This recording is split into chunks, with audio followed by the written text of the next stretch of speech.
In Chapter 13, we see the continuation of the discussion between the dwarf ghost, Frank, and the bright lady, Sarah Smith.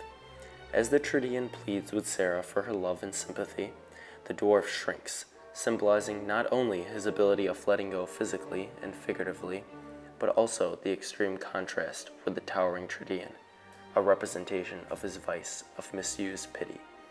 The dwarf no longer spoke, as he was now a mere speck on the chain, while Sarah ordered the Tritian to stop acting, an ironic request because a Tritian is defined as a tragic actor.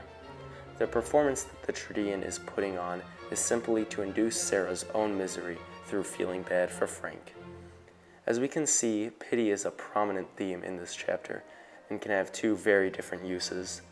There is the pity we feel for those in misery, and we rush to their aid to bring them back to joy, but there is also the pity that one uses to bring another person from joy to misery by forcing remorse.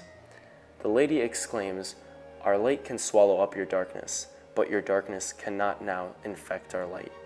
Can you really have thought that love and joy would always be at the mercy of frowns and sighs? This demonstrates that on earth, one could act as if their entire lives have been ruined by another person for the sole purpose of wanting to see that person unhappy. But this type of pity could find no place in heaven, because there was no actions done on earth that could look for remorse from those in heaven. At a point, there was no longer a chain either. Frank no longer was visible, just the Tritian who Sarah addressed. She told the Tritian that hell would not be brought into her, and nor would she love the lie which had become of her husband Frank. After this, the Tritian disappears, and Sarah walks away with all the bright spirits singing behind her. The song they sang spoke of her unwillingness and power to be unaffected by evil. Now the narrator speaks to the teacher, questioning why Sarah had no feelings towards Frank's misery.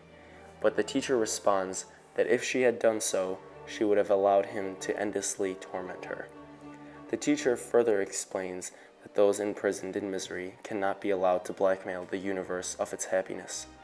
There will be a day in which joy reigns solely, or when miserable constantly torments the joyous. The teacher speaks of those two weapons of pity, and the need only for the pity that turns evil into good to prevail. The topic is then switched by the narrator, who asks why Sarah couldn't go into hell. We learn that the proportions of hell, earth, and heaven are completely different. The evils of hell have no substance, and those who are damned carry no weight. Hell is a tiny atom compared to heaven, in which reality exists. We also learn that the bus and its passengers came through a small crack in the ground and grew larger and larger when they came to heaven. This could again be symbolic in the ghost becoming more substantial by just attempting to get to heaven. The teacher spoke of a great one who has been the only one to descend into hell. We can speculate that this may be Jesus, because it was said that he had already visited and was to come again.